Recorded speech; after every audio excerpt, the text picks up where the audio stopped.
मंगलाचरण करेंगे। ओम नमः सिद्धेभ्य जय श्री ओम नमः सिद्धेभ्य जय श्री ओम नमः सिद्धेभ्य। मंगलम भगवान वीरो मंगलम गौतमो गणी मंगलम कुंद कुंदाद्यो जैन धर्मोस्तु मंगलम सर्व मंगल मांगल्यम सर्व कल्याण कारकम प्रधानम सर्वधर्माणाम जैनम जयतु शासनम जैनम जयतु शासनम जैनम जयतु शासनम। तो योगेंद्र देव जी के अनुपम कृति परमात्म प्रकाश के दूसरे अध्याय के हम 136 में दोहे पर पहुंच गए। जहां वास्तव में पहले उन्होंने आत्मा के गूढ़ जो गुण हैं उनके बारे में बहुत विस्तार से चर्चा की। फिर धीरे धीरे करके उन्होंने उन गुणों में उस स्वरूप में जाने की विधि भी बताई और उन विधियों में जाते समय जो जीव की जो जो स्थितियां बनती हैं और व्यवहार सम्यक दर्शन, निश्चय सम्यक दर्शन, व्यवहार सम्यक मोक्ष मार्ग और निश्चय मोक्ष मार्ग, इनकी चर्चा विशेष रूप से की।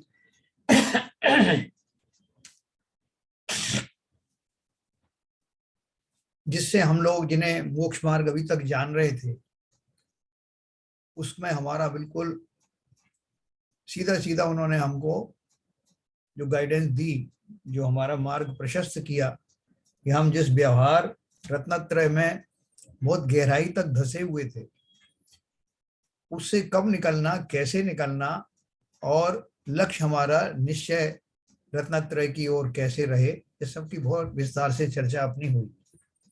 उन्होंने ये भी बताया कि व्यवहार सम्यक व्यवहार जो रत्नत्रय है उसकी भूमिका कहाँ तक रहती है और उसके बाद में कहाँ से निश्चय मोक्ष मार्ग प्रशस्त होता है, ये अपन ने बहुत विस्तार से जाना।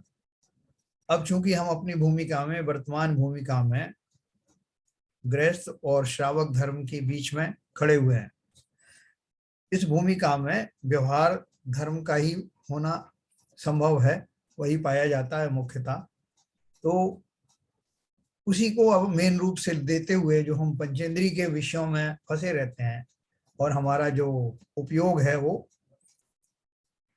एक जगह पर केंद्रित नहीं होता, इसी की चर्चा लेके कल से हमारी बात चल रही। जिसमें उन्होंने योग चरणानी योग के समदृश हमको उपदेश दिए कि इस तन को पा करके कैसे इसका उपयोग करना, यह तन पाए महातप कीजिए, वो सब बताया। तप के भेद हमें बताए, चारित्र के भेद हमने समझे, संयम किसे कहते हैं वो जाना, निश्चय सम्यक क्या है, निश्चय संयम क्या है, और जो जिन्हें हम आलम्बन मानते हैं वो आलम्बन तक तो अच्छे हैं, लेकिन आलम्बन के बाद में जो स्वदशा प्रकट करनी है उसका लक्ष्य निरंतर बना रहना चाहिए, जिससे हम कहीं मार्ग में ही नहीं खो जाएं। जिन पगडंडियों से होकर के हमें हाईवे पर जाना है वो पगडंडियों की इतना ही मत मात्र निमित्त है कि वो हमें हाईवे तक पहुंचाती, लेकिन अगर किसी का मन उन्हीं में रम जाए कि कितनी सुंदर पगडंडियां हैं, मुझे तो यही विश्राम करना चाहिए, तो वो कभी हाईवे पर पहुंचेंगे नहीं। तो ये सारे मोक्ष व्यवहार मोक्ष मार्ग के जितने भी सोपान हैं वो सब हमें मुख्य मोक्ष मार्ग पर ले जाने के में निमित्त बनते हैं। इसलिए उनकी सार्थकता तो है, लेकिन सार्थकता तभी तक है जब तक कि वहां ना पहुंचा जाए। और उन्हीं को लक्ष्य मान करके अगर हम उसमें व्यवहार में ही आरूढ़ हो गए तो हम निश्चय तक पहुंचेंगे नहीं। तो वास्तविक धर्म तो निश्चय ही है। तो इसकी दशा बताने के लिए फिर से उन्होंने हमको उसी भूमिका में से लेकर के आगे बढ़ाया है कि इस मनुष्य देह में पाकर हमारी क्या क्या गलतियां होती हैं, हम कैसे उन विषयों में आसक्त हो जाते हैं, कैसे हम अपना पूर्व संस्कारों के वश से फिर से लाचार से दिखाई देते हैं और उनसे कैसे निकलना है, ये अभी आगे के दोहों में ये चर्चा की गई। मैं आपको शेयर करूंगा स्क्रीन।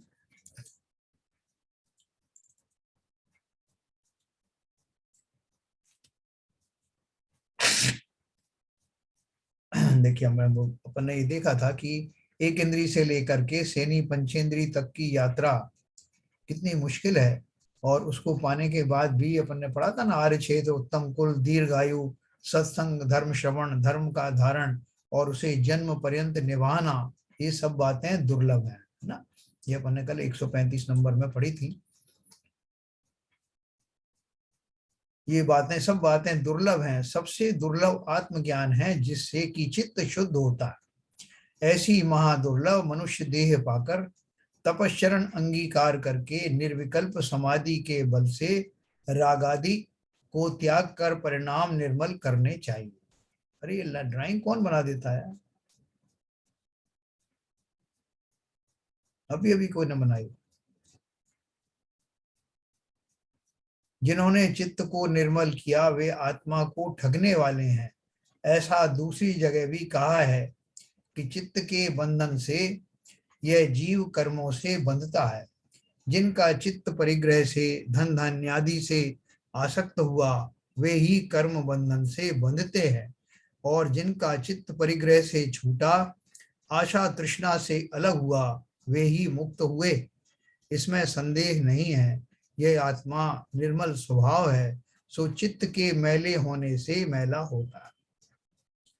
देखो, अगर अपन वास्तव में संसार की जो हमारे आसपास घटने वाली जो घटनाएं हैं उनकी तरफ अगर हम देखें और उनको समझने की चेष्टा करें कि ये संसार में कितनी उलट पुलट, कितनी कुछ होती है, कितनी तरह के लोग, कितनी तरह की बातें, कैसी कैसी घटनाएं, अगर हम उनको वास्तव में एक निरपेक्ष भाव से देखें तो वास्तव में हमें वैराग्य हुए बिना नहीं रहे कि मैं कहाँ फंस गया है, क्या रखा है इस संसार में। देखो कैसी कैसी उलझन है, कहीं दंगे हो रहे हैं, कहीं फसाद हो रहे हैं, कहीं कोई अपनी कुर्सी के लिए परेशान है, कोई देश को बचाने में, कोई देश को तोड़ने में, सारी दुनिया में आग लगी हुई।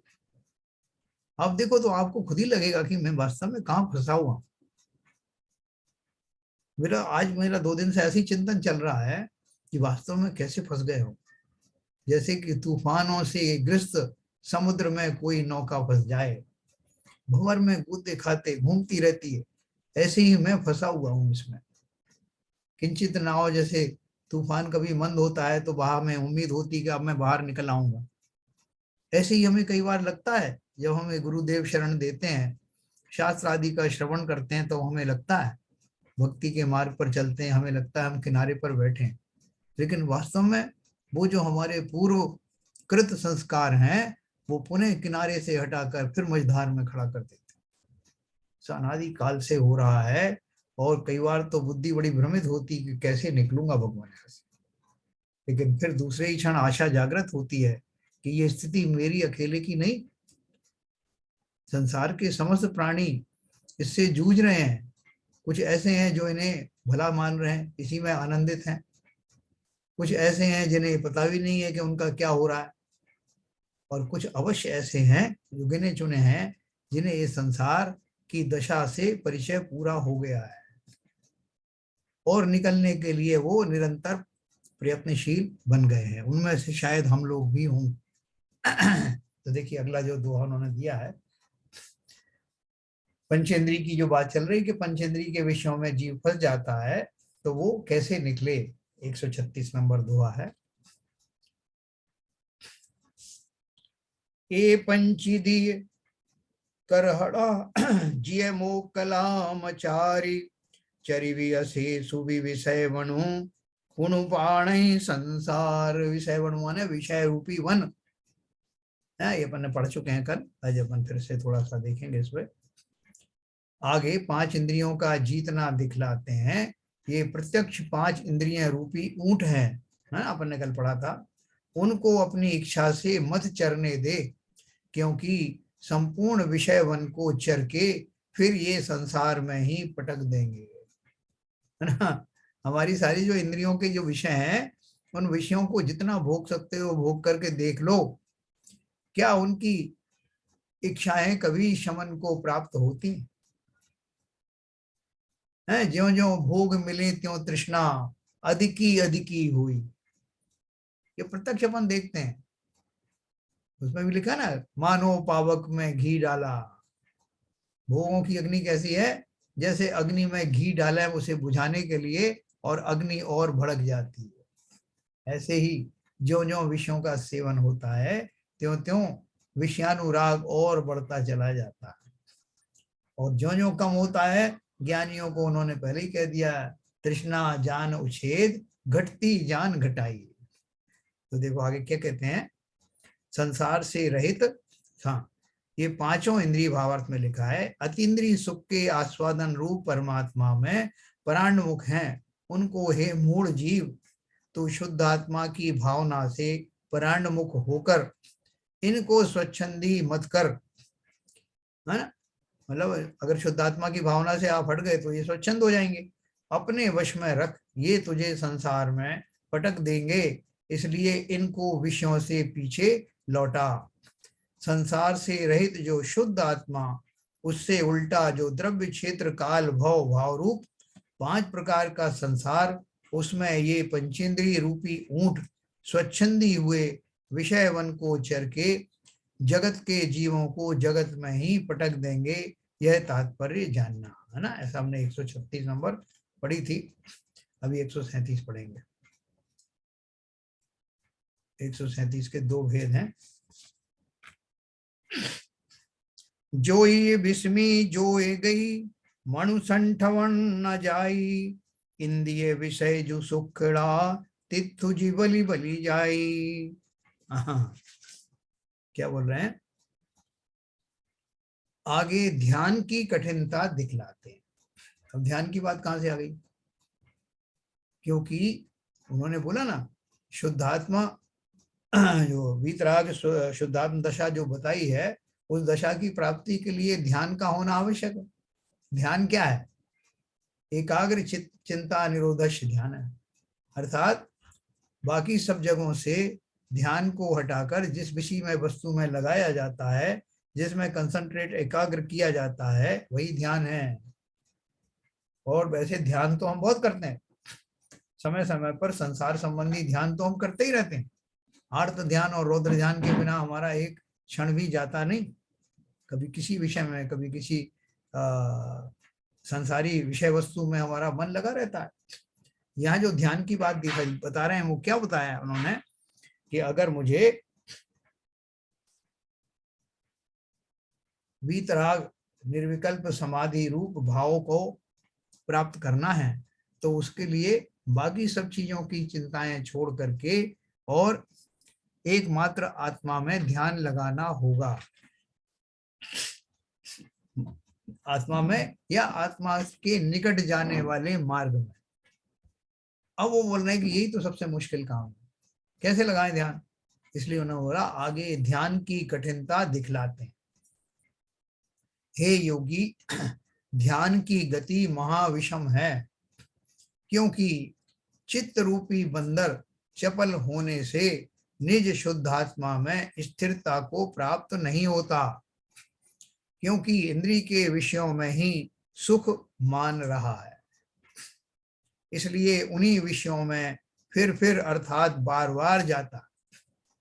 भावार्थ है वीतराग परम आनंद समरसी भाव रूप अतीन्द्रिय सुख से रहित जो यह संसारी जीव है, उसका मन अनादि काल की अविद्या की वासना में बस रहा है। अनादि काल की अविद्या क्या है, संसार के भोगों को जीव येन केन प्रकारेण प्राप्त करना, ये अविद्या है। क्योंकि तुम अगर उसकी जुगाड़ नहीं भी करोगे तब भी पुराने संस्कार आप पर्याप्त हैं उसमें पटकने के लिए, रुलाने के लिए। आपको कुछ कुछ नहीं भी करेंगे तब भी, जैसे बच्चा पैदा होते ही उसको मालूम है कि जो है भूख क्या होती है, भोजन कहाँ से मुंह से किया जाता है, हम सब लोग कैसे जानते हैं, बचपन से ही सारी बातें जानते हैं, चारों प्रकार की संज्ञाओं से परिचित हैं सभी जीव, एकेंद्रीय से लेकर के पंचेंद्रीय तक। तो ये जो संस्कार हैं वो आपको संसार में ही रुलाते रहेंगे। आप और अगर प्रयत्न करते हो उस अविद्या के कारण, हम बहुत बड़े खुश होते हैं ना कि साहब मैंने ऐसा जुगाड़ कर दिया, मैंने अपने बच्चों को यूं बना दिया, इतना धन इकट्ठा कर लिया, इतना बड़ा मकान ले लिया। वो सब जो अविद्याएं हैं संसार में रुलने वाली, उनके ऊपर मैं अभिमान भी करता हूँ। वो अभिमान के योग्य हैं, या मुझे अपने आप को अपना पर तरस खाना चाहिए कि ये अविद्याएं कब मेरा पीछा छोड़ेंगे। तो उन्होंने क्या लिखा, इंद्रिय के विषयों में ही सुख मान रहा है, इसलिए उन्हीं विषयों में फिर अर्थात बार बार जाता है।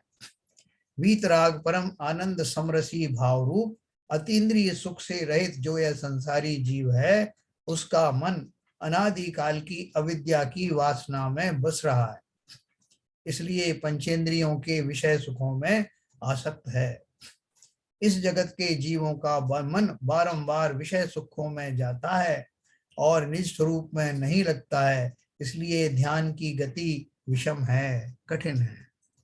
हाँ, अगर मैं बहुत दिन तक कोई धार्मिक अनुष्ठान में जुड़ जाऊं, सिद्ध चक्र मंडल विधान हो रहा है साहब, तो मैं 8-10 दिन के लिए बुक हो गया, उसमें जैसे मन लगाया अपना जैसे तैसे, फिर कुछ और आ गया कहीं विधान, वो कर लिया, थोड़े दिन के बाद मैं बोर हो जाता हूँ। तो मेरे सगे संबंधी कहते हैं कि भाई साहब बहुत हो गई यार धर्म, इस बार तो कुछ ज्यादा ही हो गया। बोले फिर, चलो कहीं पिकनिक मनाने चलते हैं, या गोवा चलते हैं, कहीं और चलते हैं। बोलते अरे यार लोग क्या कहेंगे कि अभी तो ये धार्मिक अनुष्ठान कर रहे। अरे लोगों से क्या, लोगों को क्या पता है कि हमें भी तो अपना मनोरंजन करना है ना। मनोरंजन का साधन फिर उसी संसार में ढूंढते हैं जहां से निकलने की चेष्टा में वो सिद्ध चक्र मंडल विधान किया था। यूरोप ट्रिप कर लो, यूरोप ट्रिप कर लो, यूरोप ट्रिप करो, बहुत कर लिया साहब, बहुत हमने जो है धर्म कर्म कर लिया, जैसे किसी पर एहसान कर लिया है। अब तो चलो थोड़ा घूम के आते हैं यार, थोड़ी संसार में रह रहे हैं तो संसार की बात भी तो करो। ओ भाई साहब हम क्या करें, हम तो सोच रहे थे कि इसी में रहें, इसी लाइन में, तो बच्चे मानते नहीं है, ले जाते बीच बीच में। अब वहां जाते हैं तो साहब वो कहते हैं होटल वोटल में भी चलो। अब आप तो जानते हो अपन पराधीन हो जाते हैं ना साहब, हमें किसको बता रहे हैं, हम उस पराधीनता को एंजॉय करते हैं, नाम लगाते हैं उनको, लेकिन वास्तव में हम स्वयं भी हमारे कोने में इन विषयों के प्रति अनुराग भरा पड़ा है, जरा भी कमी हुई नहीं है। ये छोटे मोटे जो मैं डेमो देता हूं वो भी उसी का एक पार्ट है, वैरायटी एंटरटेनमेंट का, कि मुझे अभी इस तरह से मनोरंजन करना है। सिद्ध चक्र मंडल विधान में गया साहब, बहुत लोग मिले, बहुत मजा आया, उन्होंने मुझसे बहुत प्रशंसा करी कि आप बहुत अच्छा काम कर रहे हो साहब। और उसके बाद में 10 दिन के बाद में सब यहाँ वहां चले गए। वो कहाँ चले गए, बोले वो भी मेरी तरह चले गए, किसी को बच्चे ले गए, किसी को खुद ही ले चले गए।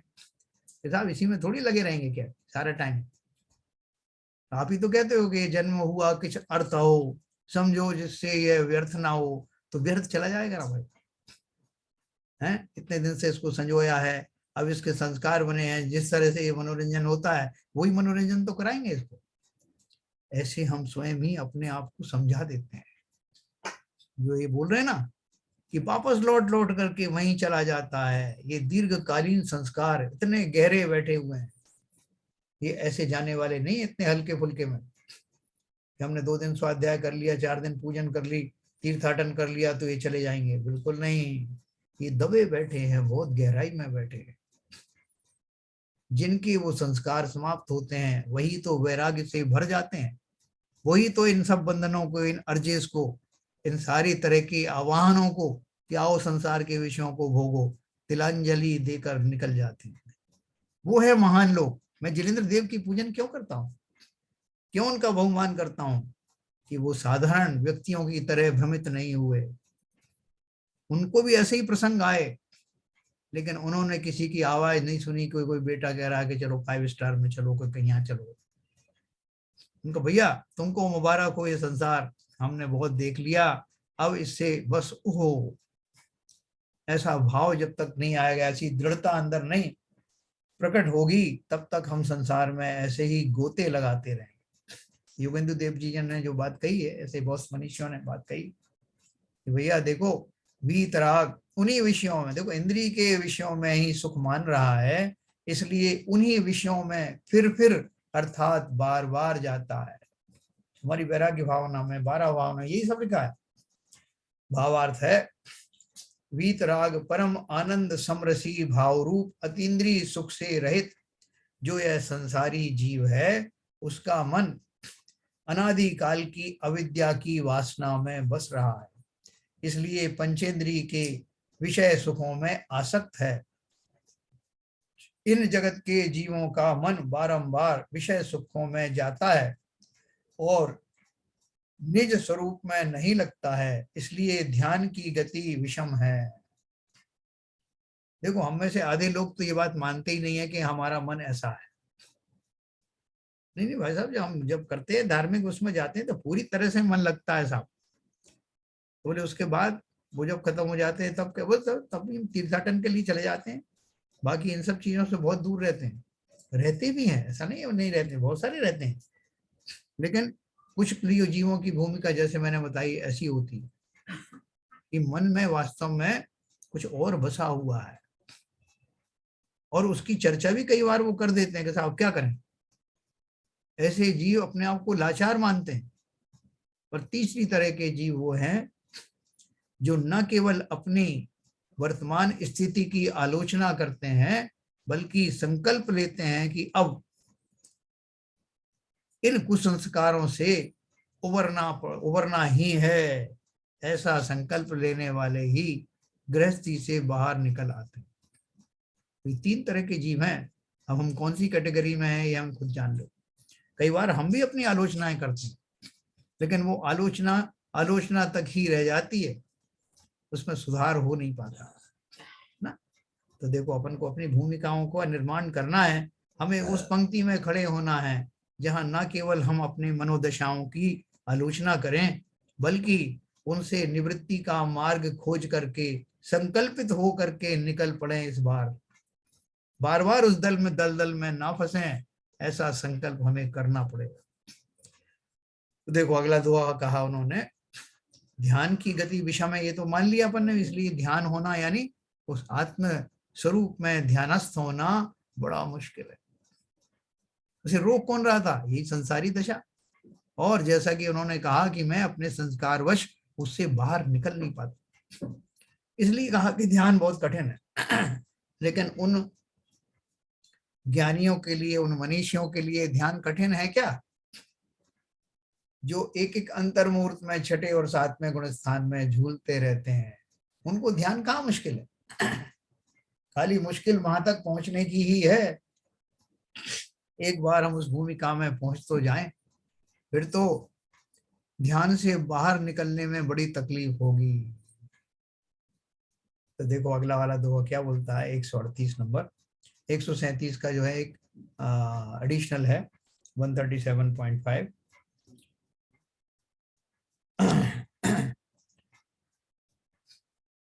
जो सो जो ई जो जोग वही दंसणु नाणु चरितो।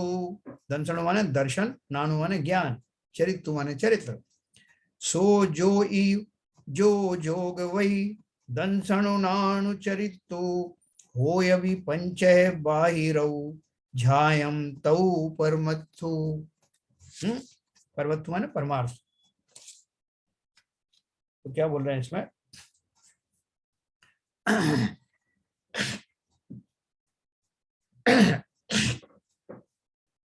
आगे स्थल संख्या के बाह्य जो प्रक्षेपक दोए हैं उनको कहते हैं सयोगी, यानी वही ध्यानी है जो पंचेंद्रियों से बाहर यानी अलग होकर निज परमात्मा का ध्यान करता हुआ दर्शन ज्ञान चारित्र रूपी रत्नत्रय को पालता है, रक्षा करता है। भावार्थ है जिसके परिणाम निज शुद्धात्म द्रव्य के सम्यक श्रद्धान ज्ञान आचरण रूप निश्चय रत्नत्रय में ही लीन है, जो पंचम गति रूपी मोक्ष के सुख को विनाश करने वाली और पंच परमेष्टि की भावना से रहित ऐसी पंचेंद्रियों से जुदा हो गया है, वही योगी है। योगी होने का अर्थ कल अपन ने बात करी थी ना। योगी किसे कहा? जिसने अपने वर्तमान भावों को परिष्कृत करके विषयानुराग से हटा करके और जोड़ दिया है आत्मा के साथ।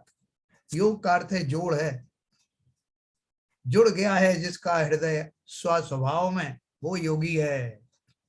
छोड़ दिए हैं संसार के समस्त प्रलोभन जिसने, वो योगी है। मोक्ष का मार्ग समझने के बाद स्वयं को उसमें स्थापित कर लिया है, जो अब गोते नहीं खाता है, वो योगी है। तो योग शब्द का अर्थ ऐसा है कि अपना मन चेतना में लगाना। वह योग जिसके हो वही योगी है, वही ध्यानी है, वही तपोधन है, यह निस्संदेह जानना। देखो, ये योगी की जो परिभाषा अपन ने पढ़ी, ये सब पर लागू होती है। इसकी रेंज है गृहस्थ से लेकर के और मुनियों तक की रेंज है। हम योगी वास्तव में तो उनको ही कहते हैं जो परम योगी हैं, वो मुनिराज हैं। वो ही यात्रा करते हैं 7वें गुण स्थान से लेकर के और 12वें 13वें गुण स्थान तक की।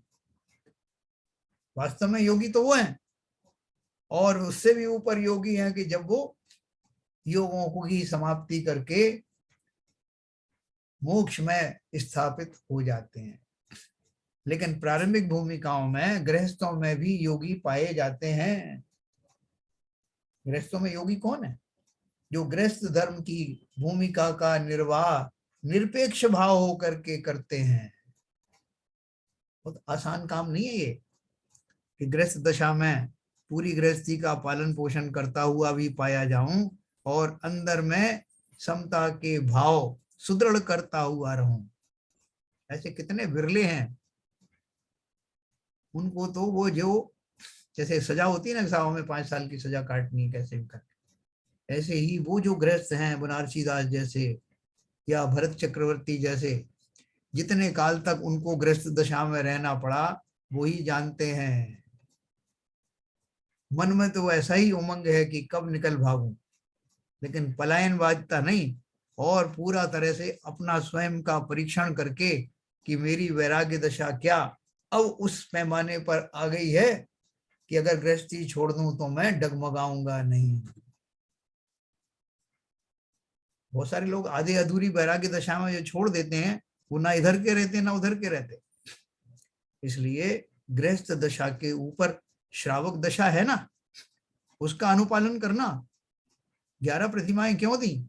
शनै शनै बढ़ना और अपने वैराग्य के परिणामों को मापते रहना।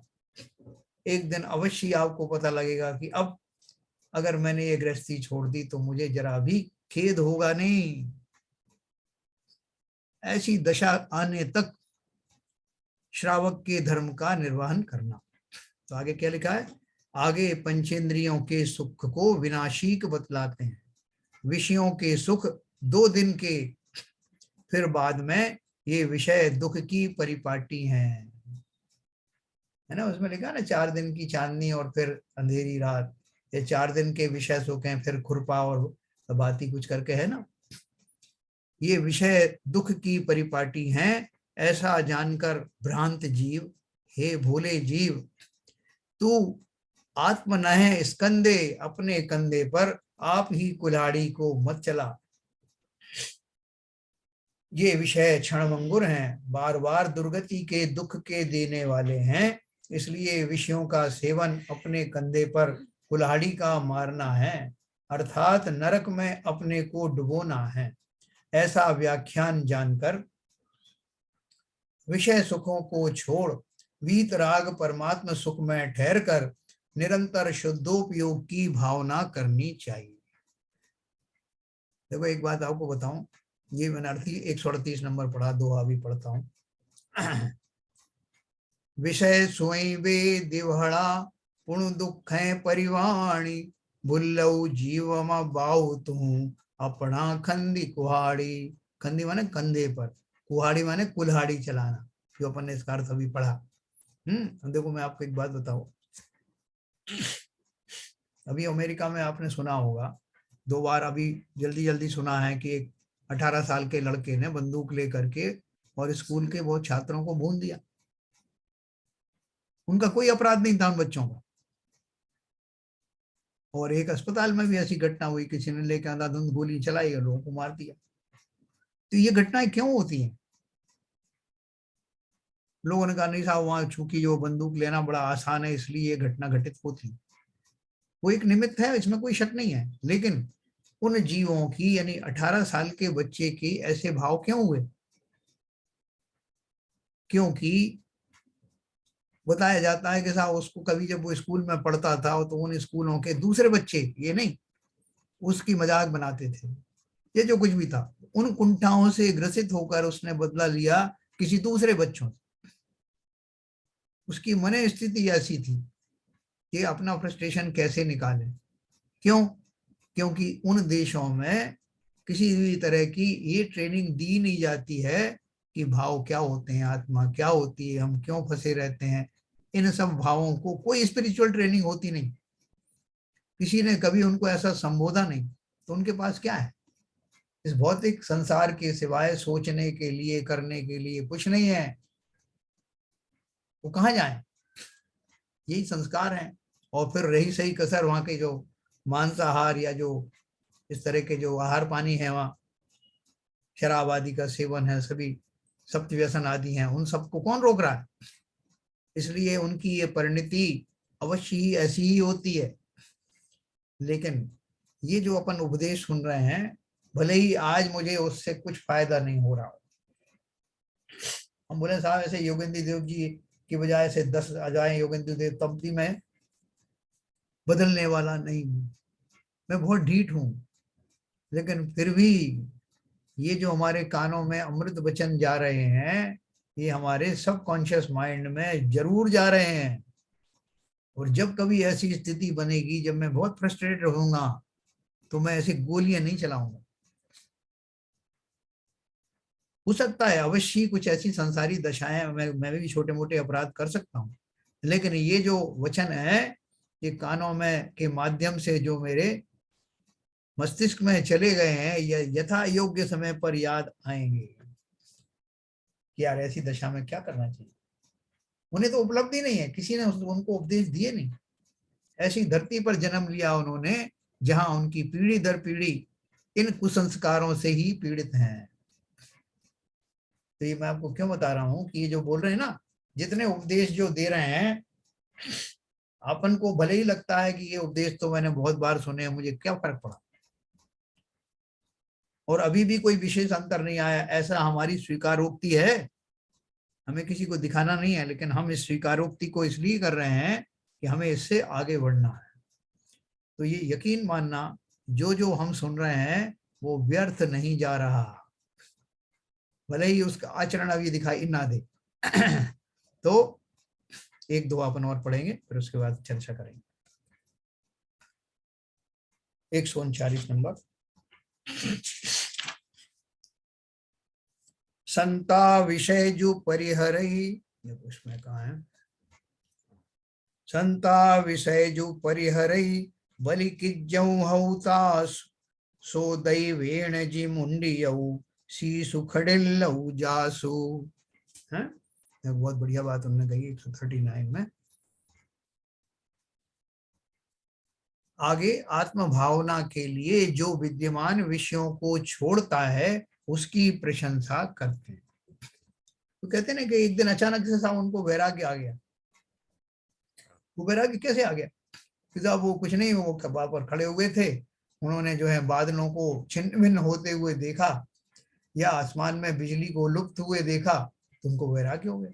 अब उनको बड़ा ताज्जुब होता है, ऐसे कहीं होता है क्या कि सारे जीवन तो कुछ किया नहीं और बिजली देख करके और चल दिए साहब।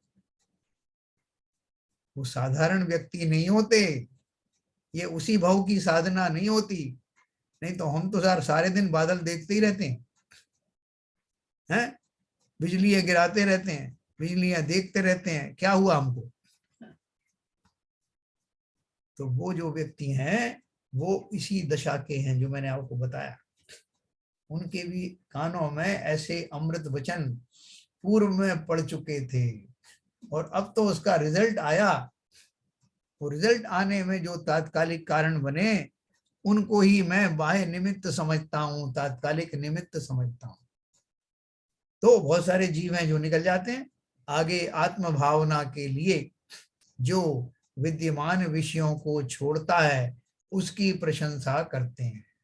देखो वास्तव में तो दशा क्या होती है, जो आत्म भावना के मार्ग में जाते हैं, उनसे उनको विषय छोड़ना नहीं पड़ता, वो तो छूट ही जाते हैं। क्योंकि मैं एट ए टाइम एक ही काम कर सकता हूँ, या तो आत्म साधना करूं या विषयों में चला जाऊं। जब आत्म साधना करोगे तो अवश्य ही दूसरा छूट जाएगा। तो देखो क्या बता रहे हैं, उनकी प्रशंसा करते हैं। जो जो कोई ज्ञानी विद्यमान विषयों को छोड़ देता है, उसकी मैं पूजा करता हूं।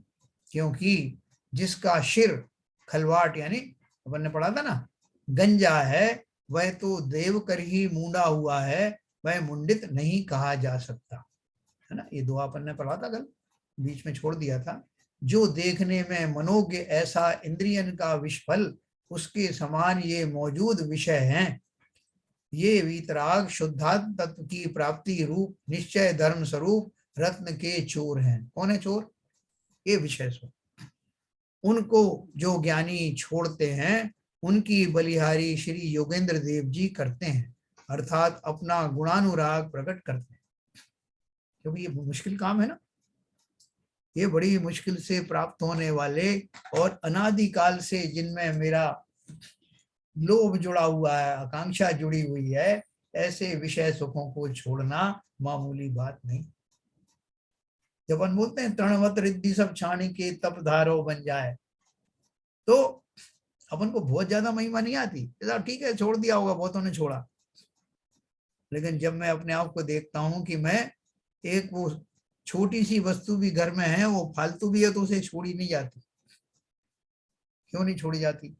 क्योंकि मैं अभी इतना मोही हूं, वस्तुओं में इतना मेरा जो है वो अनुराग है कि छोटी छोटी वस्तुएं नहीं छूटती, तो बड़ी वस्तु छोड़ना तो बहुत दूर की बात। और बड़ी वस्तु क्या है? बड़ी वस्तु कोई एक वस्तु नहीं, समस्त विषयों से होने वाला अनुराग, शरीर आदि से विषय सुखों से होने वाला अनुराग जिन्होंने छोड़ दिया, वास्तव में वो हैं प्रशंसा के पात्र। मैं जिनेंद्र देव की प्रशंसा इसीलिए तो करता हूँ, इसलिए नहीं करता कि मैं उनकी प्रशंसा करूंगा तो वो मुझे कुछ दे देंगे, बल्कि मैं अपनी असमर्थता की व्यक्ति अभिव्यक्ति उनके सामने करता हूँ कि प्रभु, जिस धर्म को आज तक समझने में ही मैं असफल रह गया, उस मार्ग पर आपने चल करके सिद्ध करके दिखा दिया, इसलिए आप धन्य हैं प्रभु। मैं कहाँ हूं और आप कहाँ हैं? ये जो उनका बहुमान आता है, जिसे मैं अभिषेक के माध्यम से, शांति धारा के माध्यम से प्रकट करता हूँ, पूजन के माध्यम से जिनके चरणों में लोट लोट जाता हूँ, वो विषय सुख की आकांक्षा के लिए नहीं, जिन्होंने विषयों को ठुकरा दिया, उनके प्रति बहुमान प्रकट करने की मेरी ये विधा है। इस बात इसलिए करता हूं मैं, वास्तव में सोच के देखना कि कितना मुश्किल काम है जो उन्होंने करके दिखाया। तो उनको जो ज्ञानी छोड़ते हैं, उनकी बलिहारी श्री योगेंद्र देव करते हैं, अर्थात अपना गुणानुराग प्रकट करते हैं। जो वर्तमान विषयों के प्राप्त होने पर भी उनको छोड़ देते हैं, वे महापुरुषों का प्रशंसा योग्य। चक्रवर्ती ने नहीं सोचा कभी मेरी आयु बहुत है और ऐसा चक्र रत्न प्राप्त हुआ, 96,000 रानियां पे प्राप्त हैं, इतने मुकुटबद्ध राजा मेरे सामने खड़े रहते हैं सर झुका करके, तो क्यों दीक्षा ली जाए, इसको भोगा जाए ना आखिर तक। तो उन्होंने क्या बोला, विषयों के प्राप्त होने पर भी जो उनको छोड़ते हैं, वे महापुरुषों कर प्रशंसा योग्य हैं। अर्थात जिनकी संपदा मौजूद है, वे सब त्याग कर वीतराग के मार्ग को आराध हैं। वे तो सत्पुरुषों से सदा ही प्रशंसा के योग्य हैं। और जिसके कुछ भी सामग्री नहीं है, परंतु तृष्णा से दुखी हो रहा, बोला जब उन्होंने इतनी छोड़ दिया, तुम्हारे पास क्या है? तुम किस बार मन से फंसे हुए हो? तो जिन जीवों को जो आसक्ति, वो कहते हैं कि भाई साहब ऐसा उनके पास इतना सारा था, इसलिए इतना सारा छोड़ दिया उन्होंने, और आप उनकी प्रशंसा किए जा रहे हो। मेरे पास है ही क्या? उसको उल्टा बोलेंगे, पहले इतना दिलवाओ तो सही, फिर मैं भी छोड़ूंगा। यानी जो पॉजिटिव चीज है कि तुम्हारे पास कुछ नहीं है, इसलिए बहुत अच्छा मौका है छोड़ने का, जो कुछ छोटा मोटा है, तो हम उसे उल्टे ढंग से पेश करते हैं। पैसा उतना आ जाएगा माल, फिर देखेंगे, हम भी छोड़ देंगे। तो इसलिए बोला जिनके कुछ भी सामग्री नहीं परंतु तृष्णा से दुखी हो रहा है, अर्थात जिसके विषय तो विद्यमान नहीं है तो भी उनका अभिलाषी है, वह महानिंद है। चतुर्थ काल में तो इस क्षेत्र में देवों का आगमन था, उनको देखकर धर्म की रुचि होती थी और नाना प्रकार की रिद्धियों के धारी महामुनियों का अतिशय देखकर ज्ञान की प्राप्ति होती थी, तथा अन्य जीवों को अवधि मने पर्याय केवल ज्ञान की उत्पत्ति देखकर सम्यक की सिद्धि होती थी। जिनके चरणार विंदों को बड़े बड़े मुकुटधारी राजा नमस्कार करते थे, ऐसे बड़े बड़े राजाओं कर सेवनीक भरत, सगर, राम, पांडव आदि अनेक चक्रवर्ती, बलभद्र, नारायण तथा मंडलीक राजाओं को जिन धर्म में लीन देखकर भव्य जीवों को जिन धर्म की रुचि उपजती थी, तब परमात्मा भावना के लिए विद्यमान विषयों का त्याग कर देते।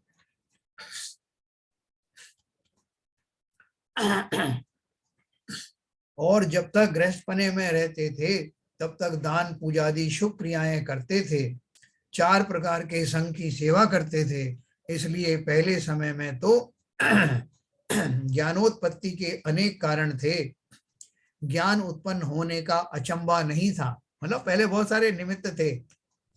लेकिन अब इस पंचम काल में इतनी सामग्री नहीं है। ऐसा कहा भी है कि इस पंचम काल में देवों का आगमन तो बंद हो गया है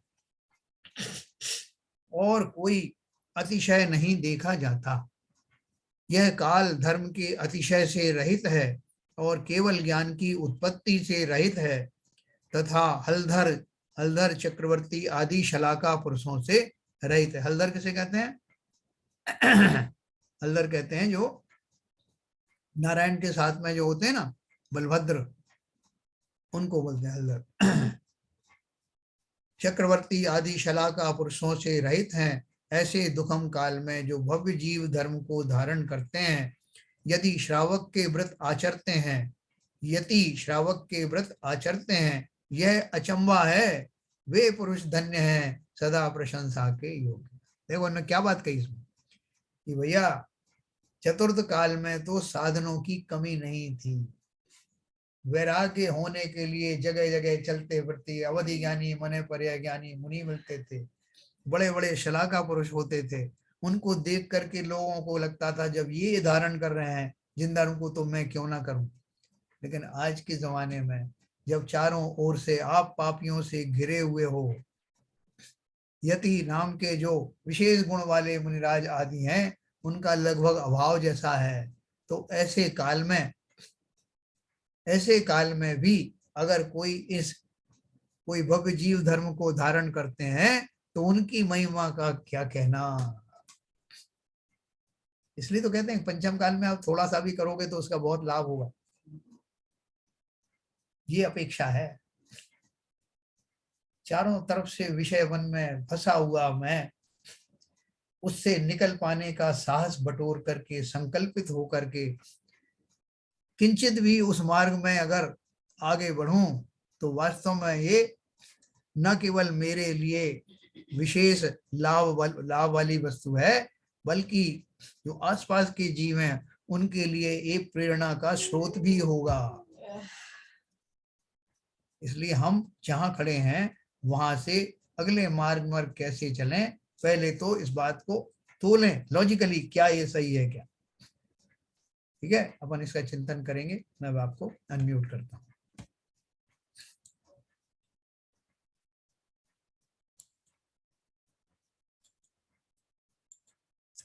हाँ सर, कुछ उद्वेलना आई क्या अपने को? साहब जी, इससे पहले एक प्रश्न है। हाँ, ये 137 था जो प्रक्षेपक दुआ है। हाँ जी, 254 पेज पे पहली लाइन है, ज्ञान आचरण रूप निश्चय रत्न जो पंचम गति रूपी मोक्ष के सुख को विनाश करने वाली और पंच परमेष्टि भावना से रहित ऐसी पंच इंद्रियों से जुदा हो गया है वही होगी। तो ये पंचम गति रूपी मोक्ष के सुख को विनाश, ये क्या मतलब? देखो वही अपन ने बात करी थी ना, वो जो दोहे बताते हैं ना, वो इसके विरोध में वो, उसके विरोध का वो करके, वो नेगेटिव नेगेटिव हटा करके पॉजिटिव आ जाता है। वो कैसे आता है बताओ? वो इसको दोनों ही चीजें लिखी है इसमें, पंच की भावना से रहित।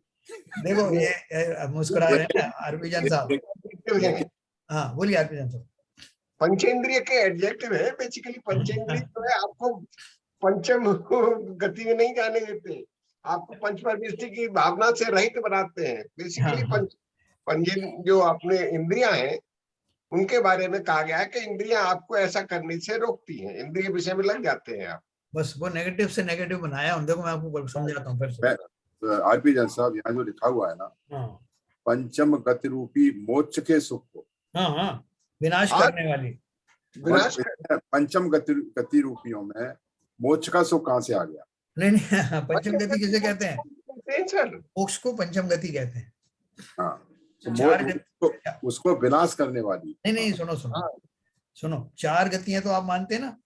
हाँ, पंचम गति मोक्ष को कहते हैं। मोक्ष को कहते हैं, ठीक है। अब वो क्या बोलना है? जो पंचम गति रूपी मोक्ष के सुख को विनाश करने वाली और पंच परमेष्टि की भावना से रहित ऐसी पंचेंद्रियों से जुदा हो गया है, वही योगी है। अर्थात जो मेरी पंचेंद्रियां मुझे मोक्ष के सुख का विनाश करने में जो कारण बनती हैं और जो पंच परमेष्टि की भावना नहीं होने देती, ऐसी उन इंद्रियों को जो कंट्रोल कर लेता है, वो सराहनीय है, वही योगी है। ठीक है, क्लियर हो गया। वो उनकी स्टाइल है। समझ गया। लंबे लंबे एडजेक्टिव है एक्चुअली में जो सही है।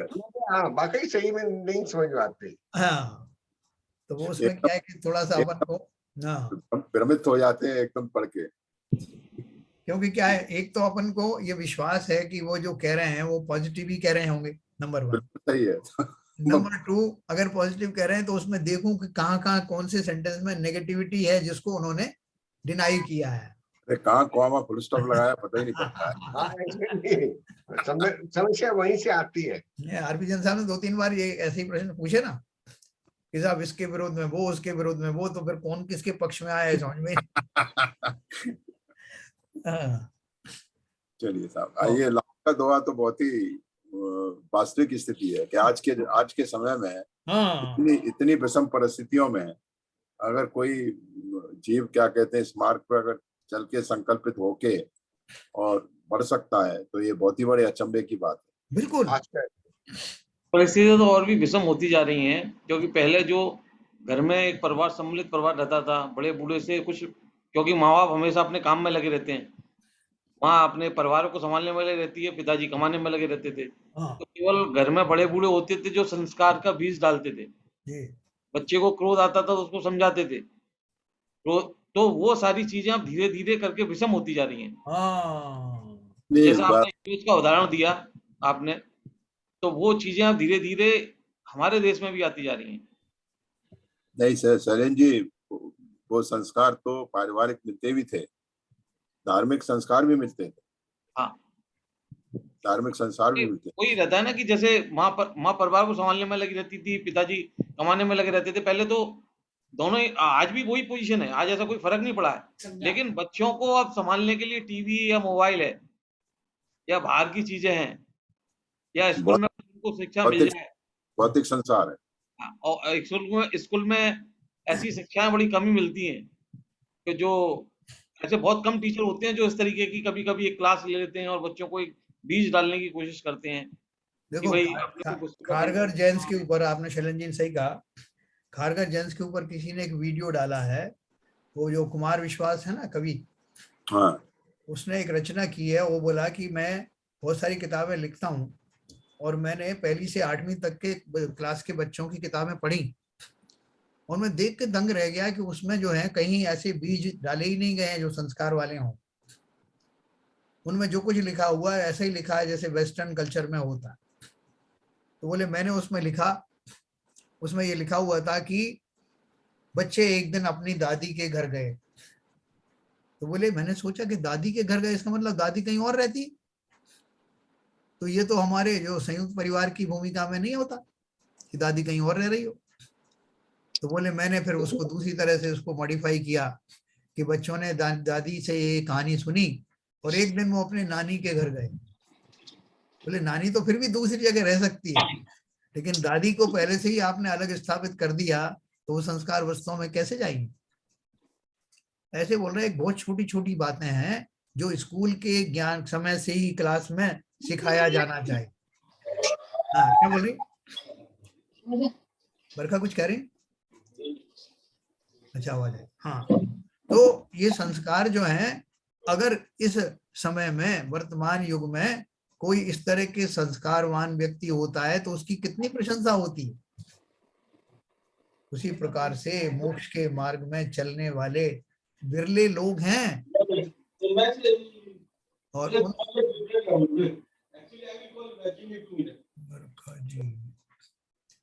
तो अपन को उन सब की अनुमोदना करना है। ऐसे जीव जो वास्तव में इन विषम परिस्थितियों में से भी निकल करके और अपने लिए कुछ समय निकाल पाते हैं। ये देखो हमारी समाज जो महिलाएं हैं जो यहाँ सब आई हैं, वास्तव में प्रशंसा की पात्र हैं। उनको कितनी कितनी विषमताएं होती हैं।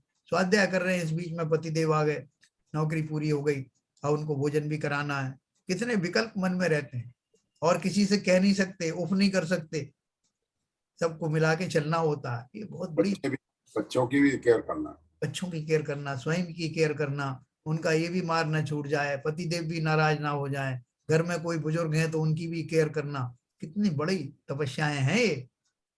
भले ही उनको लौकिक तपस्या कह लो, लेकिन करना आसान नहीं है। आप जो अमेरिका के कल्चर की बात कर रहे हैं ना, इंडिया में धीरे धीरे आ रहा है, लेकिन वो गति वो नहीं आ पाई है। उसकी वजह यही है कि ये ब्लॉक्स हैं हमारे, जो अभी भी पड़े हुए हैं, हमारे संस्कार पड़े हुए हैं। कुछ कम मात्रा में हो सकते हैं, लेकिन हैं। बिल्कुल है, बिल्कुल है। तो इनसे कैसे जो है उनसे पार पाया जाए, अपन क्या करें। मगर ये बात जरूर है आरपी जैन साहब, ये संस्कार अगर नीचे परकुलेट नहीं हुए तो ये आखिरी जनरेशन होगी, उसके बाद तो आगे की स्थिति और विकट होने वाली होगी, क्योंकि धीरे धीरे करके पंचम काल अंतिम, आप उसको रिवर्स डायरेक्शन में तो ले ही नहीं जा सकते, अब बड़ा मुश्किल है। यस, आपकी कोई सुनने वाला नहीं है। मेरे को ध्यान है, मैं बचपन में इतना क्रोधी था, बहुत क्रोधी था। तो मेरी अम्मा जो मेरे को धीरे धीरे जब भी पास में बैठता था समझाती रहती थी, और ऐसी बातें सिखाती थी कि ऐसा नहीं करते, अपने को दूसरों से नहीं करना, आपने क्या करना है, उनको करने तो उनको लगेगा पाप। इस तरीके धीरे धीरे वो संस्कार कब अपने मन में पड़ गए पता भी नहीं चला। बहुत। तो ये अपन को ये साधना और बढ़ाते चले जाना। सरिता जी, कैसा अपने हो रहा है क्या, अपने परिवारों में कुछ संस्कार डाल रहे हैं क्या अपन एक दूसरे में? सरिता जी उधर भोपाल से बताएंगी। हम किसको संस्कार डालेंगे, अपने ही संस्कार डाल लें हम बस। एक दूसरे में डाल सकते हैं, डाल तो सकते हैं। हाँ, क्यों नहीं डाल सकते हैं भाई। खाली जो है वो संस्कार, बच्चों को, जब हम दूसरे के बच्चे को डालते हैं तो दूसरे के पेरेंट्स नाराज हो जाते हैं। हाँ, अगर वो हमारे पास कोई है, अगर हम अच्छी बातें सिखाते हैं, ये हमारा अनुभव है, लोग हमसे नाराज हो जाते हैं। हाँ हाँ, ये भी विडम्बना तो है। लेकिन मैं तो अपने पोते को बहुत समझाती हूँ। सही है, संस्कार ऐसे ही आते हैं। क्या हालांकि 16 साल का है, लेकिन क्या कर। देखो उसमें उसकी भी अपनी जो होना है उसका, वो भी सब जो है निश्चित है। हाँ, टीवी पे रात दिन टीवी, तो महाराज जी कह रही है 16 साल का है बच्चा, नहीं मान रहा होगा, आज गारंटी है नहीं मान रहा होगा।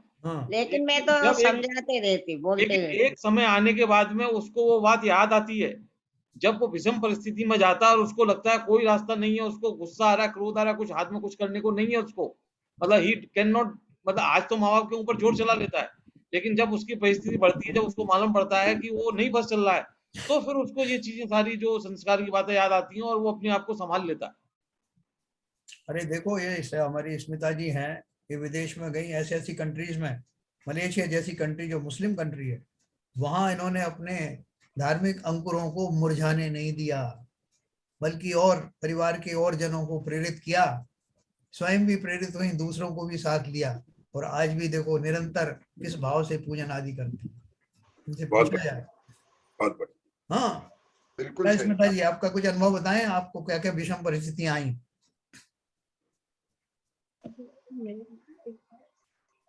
मलेशिया में थी ना? है नहीं स्मिता जी? चलिए, भी नहीं है। ओके। लेकिन उसकी एक वजह ये है सर, हाँ जी। मैं अपना एक्सपीरियंस बताता हूँ हाँ कि हमारे टीचर्स को आजादी थी, जितने पढ़ाई कर सकते हो करो। हाँ हमारे माँ बाप को, पड़ोसियों को भी आजादी थी कि इसको, बंदे को कहीं गलत काम दिखाई दे जाए तो इधर से मारो उधर से मारो। हाँ हाँ हाँ हाँ। तो आज वो आजादी हमने किसी को नहीं दी है, हमारे बच्चों को कोई हाथ भी लगा सके। आरपी जैन साहब, सही कह रहे हो। वो आजादी हमारे खुद के पास भी नहीं है। देना दूर था। हमें तो मालूम है, जब हम 10th 11th 9th 11th 10th में थे, हमारे टीचर क्या कहते हैं, बेंच पे खड़ा करके पीछे पीठ उठा के और डंडियां मारते थे, और कहते थे हाथ पैर में नहीं मारूंगा, सोओगे तो रात में पीठ में दर्द होगा। और जाते थे सब पैर छूते थे, और बाजारों में मिल जाते तो पैर छूते थे। सही बात है। लेकिन आज इसका एक, आज हम जो बात कर रहे हैं, अभी बात कर रहे थे पुराने जमाने की, आज के बाद में भी आज के बच्चों में कुछ अच्छाइयां भी हैं। जो नॉलेज हमको बहुत बाद में मिल पाई और वो समझ बहुत बाद में आई, वो आज के बच्चों में बहुत जल्दी आ पा रही है। नहीं, बच्चे तो लॉजिकल हुए हैं, वो लॉजिक से समझते हैं, और अगर आप उनको लॉजिक से समझाओ तो वो बात को भी मानते हैं। वो इसलिए नहीं मानते कि धर्म में कहा है। अगर आप बताओगे लॉजिक से तो वो हाँ बिल्कुल धर्म में सही कहा है। सबसे बड़ी बात तो बच्चे जो अपन करते हैं वो देख करके सीखते हैं। यस, कहने वाला था, जब आपका बेटा आके पैर छूता है तो उसके बेटे भी आके थोड़ी बहुत कम से कम 1-6 इंच दूरी सही, कम से कम हाथ तो नहीं चिल्लाते हैं। हाँ बिल्कुल, घुटने तक तो ले जाता है। बिल्कुल सही बात। संस्कार वैसे भाई साहब कभी भी खाने से नहीं सीखते हैं बच्चे, जो देखते हैं वो सीखते हैं। बिल्कुल सही बात। हम जैसा प्रेजेंट करेंगे बच्चों के सामने, वैसे ही बच्चे सीखेंगे।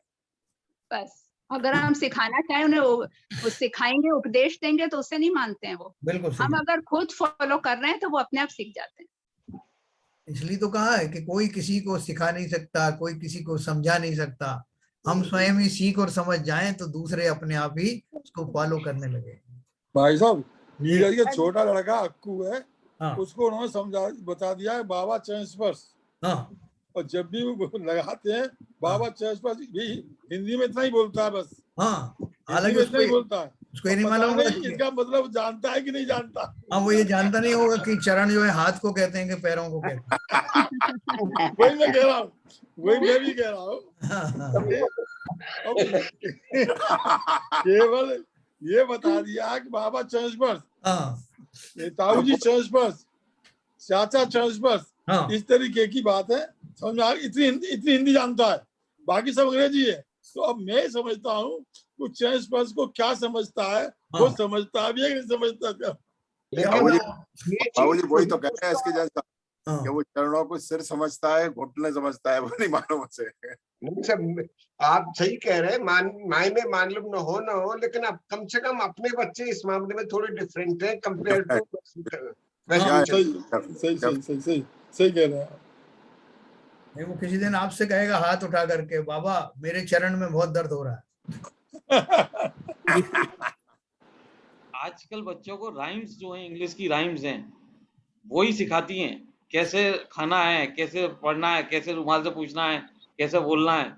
तो दिन रात तो वो टीवी पर उस पर वो राइम्स ही देखते हैं 4-5 साल तक। और वहां पर जो वेस्टर्न कल्चर में जो राइम्स बनाई हुई हैं और जो बताए हुए हैं, उसी से सीखता है।